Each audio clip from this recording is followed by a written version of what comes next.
इन कलिमात की हकीकत यूं समझें कि ये सिर्फ चंद अल्फाज नहीं बल्कि अल्लाह से दोस्ती करने का सबसे छोटा और मजबूत रास्ता अल्लाह पाक है। इसका मतलब ये है कि ए अल्लाह, मेरी जिंदगी में जो भी हो रहा है आप उसमें गलत नहीं हो सकते। अगर मुझे कोई दुख मिला है तो उसमें भी आपकी कोई हिकमत है। आप हर ऐब से पाक हैं। जब इंसान ये कहता है तो उसके दिल से शिकवे खत्म हो जाते हैं और सुकून आ जाता है। 2. अल्हम्दुलिल्लाह, सब तारीफें अल्लाह के लिए हैं। ये लफ्ज खुशी का जादू है। जब आप अल्हम्दुलिल्लाह कहते हैं तो आप अल्लाह को ये बता रहे होते हैं कि या अल्लाह, आपने मुझे जितना दिया है मैं उस पर बहुत खुश हूँ। जितना ज्यादा आप अल्लाह का शुक्रिया अदा करते हैं अल्लाह उतना ही ज्यादा आपको देता चला जाता है।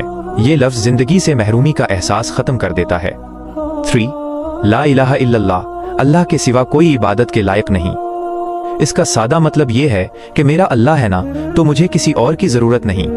जब दिल में ये बात बैठ जाती है कि सब कुछ अल्लाह के हाथ में है तो इंसान के दिल से लोगों का डर, पैसों की फिक्र और मुस्तकबिल का खौफ निकल जाता है। इंसान सिर्फ अल्लाह का होकर आजाद हो जाता है।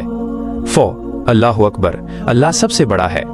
जब भी कोई मुश्किल बड़ी लगे, कोई बीमारी बड़ी लगे या कोई दुश्मन ताकतवर लगे तो कह दें अल्लाह अकबर। इसका मतलब है कि मेरी मुश्किल जितनी भी बड़ी हो मेरा अल्लाह उससे कहीं ज्यादा बड़ा है।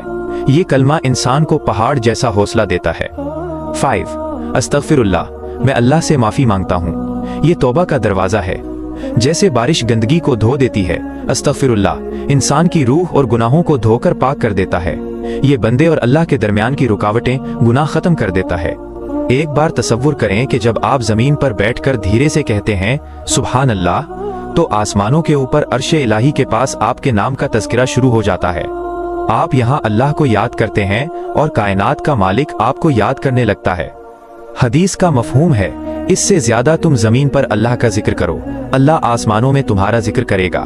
क्या इससे बड़ी कोई बात हो सकती है कि हम जैसा गुनहगार इंसान अल्लाह का नाम ले और अल्लाह फरिश्तों के सामने उस बंदे का नाम लेकर फख्र करे।